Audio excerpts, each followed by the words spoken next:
This is the RovyVon E90 Angel Eyes. It's a flat style EDC torch.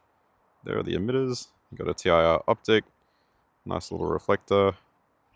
Looks like a proximity sensor in the middle there. It's the reversible pocket clip. Some decent screws. Here are the big buttons. Click on, click off. Let's click it on again. Can half press for turbo, I think. Yep. Full press for strobe. Side switch, we can click once and then click again for the brightness of neutral white. Double click for red, triple click for UV. So it's the UV light, it's quite powerful. So let's check out the beam at night. It's on turbo at the moment. It's quite intense. And if I fully press, it will go to strobe.